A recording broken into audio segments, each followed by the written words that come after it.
வணக்கம் friends, welcome to best global jobs. இன்றைக்கி இந்த வீடியோவில் ஆல்ரெடி சிங்கப்பூரை பற்றி நிறைய வீடியோஸ் நம்ம மேக் பண்ணியிருக்கோங்க. பட் இந்த வீடியோ தம்ப்நெயிலில் பார்த்துருப்பீங்க அப்படின்னா ஹை பேயிங் இண்டஸ்ட்ரீஸ் இன் சிங்கப்பூருங்க. அதாவது அதிகமான சம்பளம் வாங்கறதுக்கு வாய்ப்புகள் உள்ள இண்டஸ்ட்ரீஸ் சிங்கப்பூரை பொறுத்தளவுக்கு. அதுவும் ஃபாரின்லேருந்து வேலை செய்யக்கூடிய இன்டர்நேஷ்னல் ஒர்க்கர்ஸ் இருக்காங்க இல்லைங்களா, இன்டர்நேஷ்னல் ஜாப் சீக்கர்ஸ். இவங்களுக்கு பார்த்திங்கன்னா இந்த துறைகளில் வேலை செய்கிற மாதிரி இருந்ததுன்னா வென் கம்பேர்ட் வித் அதர் துறைகள், மற்ற துறைகள் கூட நீங்கள் கம்பேர் பண்ணுறப்போ ஓரளவுக்கு நல்ல சம்பளம் வாங்கலாம் அப்படிங்கிறதுக்கான வீடியோவை தான் இந்த வீடியோவாக இருக்க போகுதுங்க. இது எதுக்காக இந்த வீடியோ அப்படின்னு நீங்கள் கேட்கலாம். நம்மக்கிட்ட கமெண்டில் ஒரு சப்ஸ்கிரைபர் கேட்டிருந்தார். என்ன கேட்டிருந்தாரு அப்படின்னா, சார் நீங்கள் சிங்கப்பூரை பற்றி நிறைய வீடியோஸ் போட்டிருக்கீங்க, ரொம்ப சந்தோஷம். ஆனால் சிங்கப்பூரை பொறுத்தளவுக்கு எனக்கு குறைஞ்சது ஒரு 2 லட்சம் இல்லை 2.5 லட்சம் ரூபாய் நான் சம்பாதிக்கணுங்க மாதத்துக்கு. அந்த மாதிரி என்னென்ன துறைகள் எல்லாம் சிங்கப்பூரில் இருக்குது அப்படிங்கிறத கேட்டிருந்தாருங்க.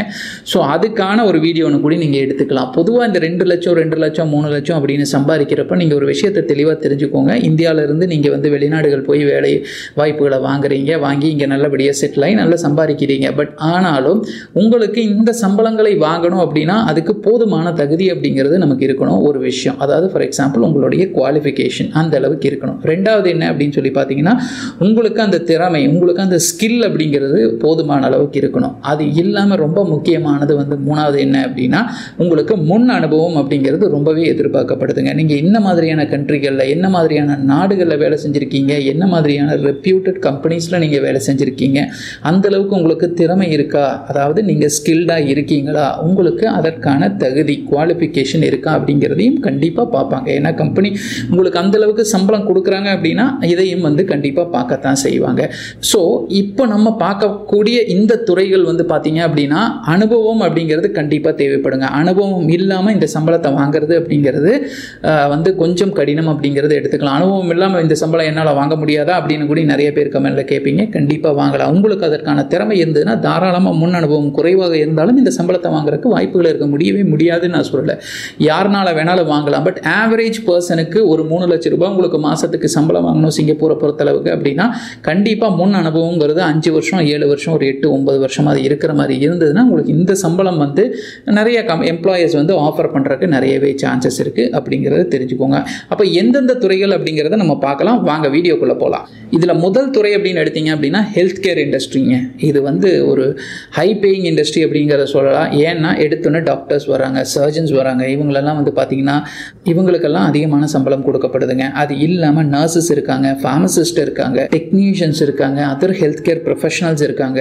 இது இல்லாமல் ஹெல்த் கேர் இண்டஸ்ட்ரியில் இருக்கக்கூடிய ஜென்ரல் ஒர்க்கர்ஸ் இருக்காங்க. ஸோ இவங்களுக்கெல்லாம் பார்த்தீங்கன்னா மற்ற துறைகளை விட ஓரளவுக்கு உங்களுக்கு நல்ல ஒரு பேக்கேஜ் இங்கே கொடுக்கப்படுது. அதாவது நல்ல சம்பளம் உங்களுக்கு இங்கே கொடுக்கப்படுதுங்க. இது ஹெல்த் கேர் துறை அப்படிங்கிறது ஒரு எவர் கிரீன் துறை அப்படின்னு, அதாவது கிட்டத்தட்ட ஒரு இந்த 5 வருட காலங்களில் பார்த்தீங்கன்னா ஹெல்த் கேர் துறை ஒரு பூமிங் இண்டஸ்ட்ரியாகவே மாறி போச்சு அப்படின்னு நம்ம சொல்லலாங்க.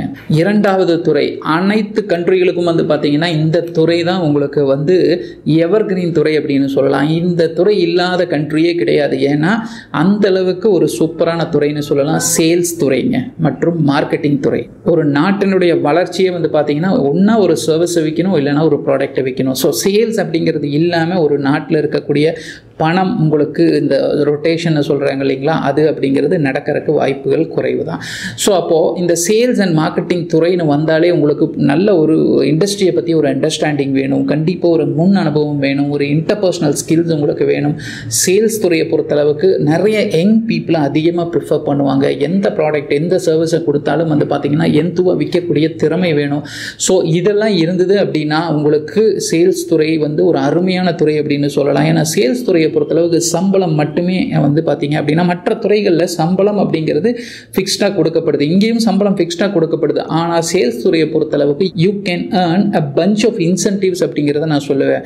அதாவது இவ்வளோ வரைக்கும் ஒரு ஸ்லாப் வரைக்கும் விற்று இவ்வளோவுக்கு மேலே விற்கிறவங்களுக்கு ஒரு இன்சென்டிவ். அதாவது இங்கே இருக்கக்கூடிய சேல்ஸ் சிங்கப்பூரை பொறுத்தளவுக்கு சேல்ஸ் துறையில் இருக்கிறவங்க பார்த்தீங்கன்னா குறைஞ்சது 2 லட்சம் 3 லட்சம் அப்படிங்கிறது சாதாரண ஒரு 3-4 வருஷம் அனுபவம் இருக்கிறவங்களே நல்ல ஒரு சம்பளமாக வாங்கிட்டு இருக்காங்க. ஏன்னா அவங்களோட சம்பளம் 1.5 லட்சம் ரூபாயா இருக்கும், 1 லட்சம் ரூபாயா இருக்கும். பட் அவங்களோட இன்சென்டிவ் பார்த்தீங்கன்னா சம்பளத்தோட அதிகமாக வாங்குறதுக்கான வாய்ப்புகள் இருக்குங்க. அப்போ என்ன மாதிரியான ப்ராடக்ட்ஸ் விற்கிறீங்க, என்ன சர்வீஸ் நீங்கள் விற்கிறீங்க அப்படிங்கிறத பேஸ் பண்ணியும் இந்த துறை செயல்படுது அப்படிங்கிறத நீங்கள் தெரிஞ்சுக்கோங்க. அடுத்த மூணாவது துறையும் ஒரு எவர்கிரீன் துறை தாங்க. இதை பற்றி சொல்கிறதுக்கு பெருசாக ஒன்றும் கிடையாது. இன்ஃபர்மேஷன் டெக்னாலஜி துறைங்க. அப்போ இன்ஃபர்மேஷன் ஐடி துறைன்னு சொல்கிறோம் இல்லைங்களா, இது எல்லா கண்ட்ரிலையுமே வந்து வளர்ந்து வந்துட்டு இருக்கக்கூடிய ஒரு துறை.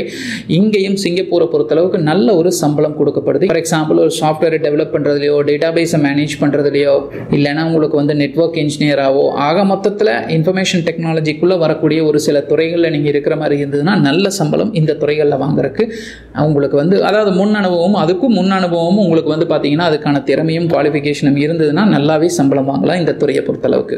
அடுத்த துறை ஒரு அக்கௌண்டிங் துறை. அதாவது இந்த அக்கௌண்டிங் துறை இல்லாத வந்து கம்பெனிகளே இல்லை அப்படிங்கிறது கூட உங்களுக்கு தெரியும். அதே மாதிரி அக்கௌண்ட்ஸ் அப்படின்னு வந்துட்டாலே இந்த துறை எல்லா கண்ட்ரிகள்லையும், மற்ற கண்ட்ரியும் இந்த சிங்கப்பூர் மட்டும் கிடையாது, மற்ற எல்லா நாடுகள்லையும் வந்து பார்த்தீங்கன்னா இதுக்கு எப்போவுமே வந்து வாண்டட் இருந்துகிட்டே இருக்கும்.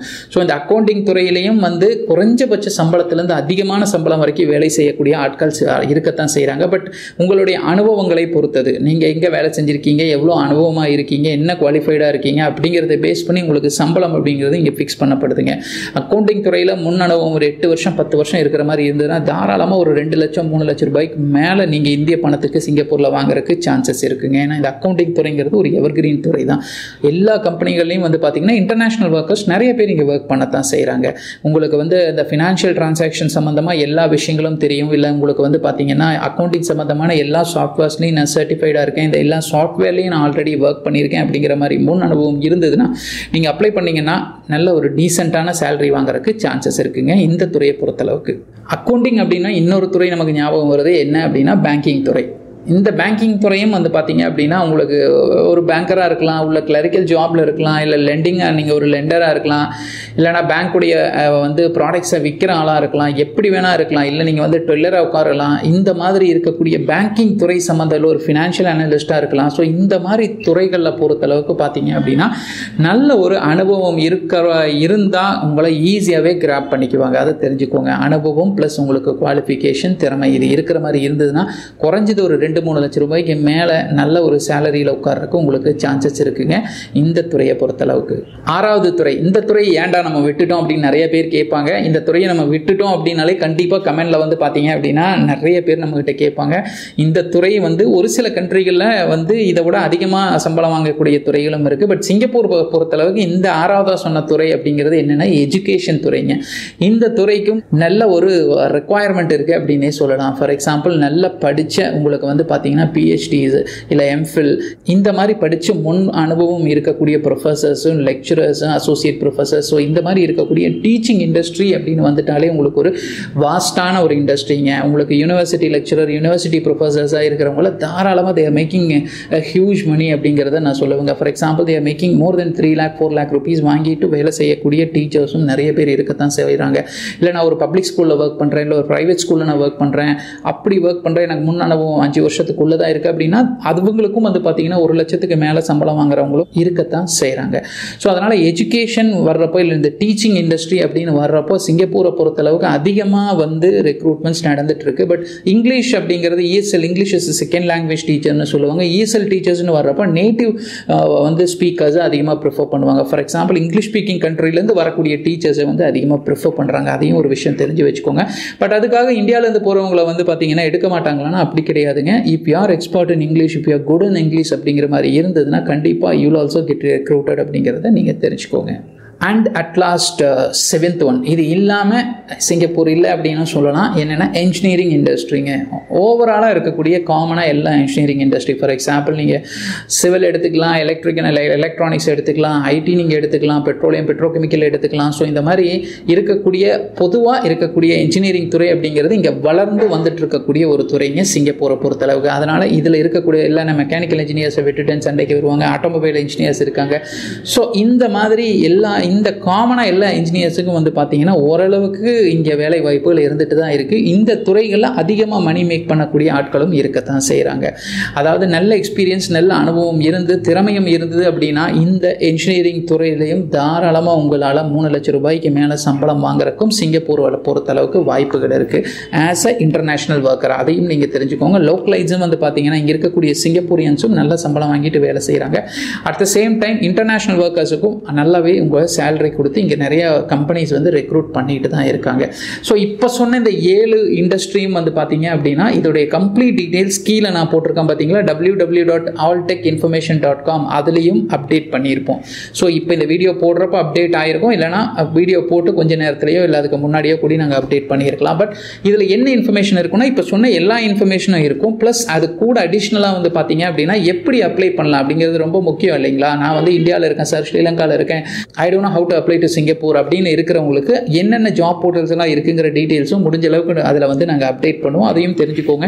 சம்டைம்ஸ் வந்து ஸ்டெப் பை ஸ்டெப் ப்ராசஸ் வந்து எப்படி நீங்கள் ஃபர்ஸ்ட் ஸ்டெப் எப்படி, செகண்ட் ஸ்டெப் எப்படிங்கிற step by step process of அப்ளிகேஷனும் வந்து பார்த்தீங்கன்னா ஒரு சில போஸ்ட்டில் வந்து நாங்கள் கொடுத்துருக்கோம். முடிஞ்ச அளவுக்கு எல்லா போஸ்ட்லையும் அதையும் அப்டேட் பண்ணுறதுக்கு நாங்கள் ட்ரை பண்ணுறோம். மேலும் இது சம்மந்தமாக வேறு ஏதாவது விவரங்கள் தேவைப்பட்டால் இந்த வெப்சைட்குள்ளே போனீங்க அப்படின்னா ஜாப்ஸ் அப்படிங்கிற செக்ஷன் இருக்குது. அந்த செக்ஷனுக்குள்ளே நீங்கள் போனீங்க அப்படின்னா இந்த ஜாப்ஸ் சம்மந்தமாக கீழே இந்த கண்ட்ரி, சிங்கப்பூர் மட்டும் கிடையாது, கனடாவாகட்டும், அயர்லாண்ட் ஆகட்டும், இல்லை ஐலாண்ட் கண்ட்ரிஸ் ஆகட்டும், ஸோ இந்த மாதிரி எல்லா கண்ட்ரிஸ், நிறைய கண்ட்ரிஸை பற்றிய இன்ஃபர்மேஷன்ஸ் வந்து ஒரே இடத்துல உங்களால் பார்க்க முடியும். அதே மாதிரி அதோடைய சம்மந்தப்பட்ட ஜாப் போர்ட்டல்ஸும் எப்படி அப்ளை பண்ணுங்கிற ஸ்டெப் பை ஸ்டெப் ப்ராசஸோடையும் வந்து பார்த்தீங்கன்னா போஸ்ட்ஸ், இதோட போஸ்டெல்லாம் வந்து பார்த்தீங்கன்னா தட் இஸ் ஆர்டிகல்ஸ் எல்லாம் நிறையவே நாங்கள் வந்து அப்டேட் பண்ணியிருக்கோம். ஸோ அதனால் இதோட மேலும் விவரங்கள் ஏதாவது தேவைப்பட்டா இல்லை அதுக்குள்ளேயும் போய் விசிட் பண்ணுங்கள். இந்த வெப்சைட்டையும் இந்த வீடியோவையும் முடிஞ்ச அளவுக்கு ஃபாரின் கண்ட்ரியில் வேலை தேடிட்டு இருக்கிறவங்களுக்கு நீங்கள் ஷேர் பண்ணி விட்டீங்கன்னா நமக்கு இல்லைனாலும் வேறு யாராவது ஒருத்தருக்கு கண்டிப்பாக உபயோகப்படும் அப்படிங்கிறத நாங்கள் நம்புகிறோம். நாங்கள் ஒரு மேன் பவர் கன்சல்டன்சி கிடையாது. நாங்கள் வந்து ஒரு இண்டிவிஜுவலாக நீங்களே எப்படி ஃபாரின் கண்ட்ரிக்கு அப்ளை பண்ணி without the help of man power consultancy எப்படி வேலை வாய்ப்புகளை வாங்குறது அப்படிங்கிறக்காக கம்ப்ளீட் இன்ஃபர்மேஷனை தான் கன்சாலிடேட் பண்ணி ஒரு இடத்துல கொடுக்க நாங்கள் ட்ரை பண்ணிட்டு இருக்கோம். கண்டிப்பாக இதில் இருக்கக்கூடிய ஒரு சின்ன விஷயமாவது உங்களுக்கு ஹெல்ப்ஃபுல்லாக இருக்கும் அப்படிங்கிறத நாங்கள் நம்பி தான் இந்த வீடியோஸ் பண்ணிட்டு இருக்கோம் ஃப்ரெண்ட்ஸ். ஸோ அதனால் நீங்கள் ஷேர் பண்ணுறது மூலமாக வந்து பார்த்தீங்கன்னா நிறைய பேருக்கு இது ஹெல்ப்ஃபுல்லாக இருக்கும் அப்படிங்கிறத நாங்கள் நம்புகிறோம். மேலும் உங்களுக்கும் சிங்கப்பூரில் வேலை வாய்ப்புகள் கிடைச்சி செட்டில் ஆக எங்களுடைய வாழ்த்துக்கள் ஃப்ரெண்ட்ஸ். Thank you so much.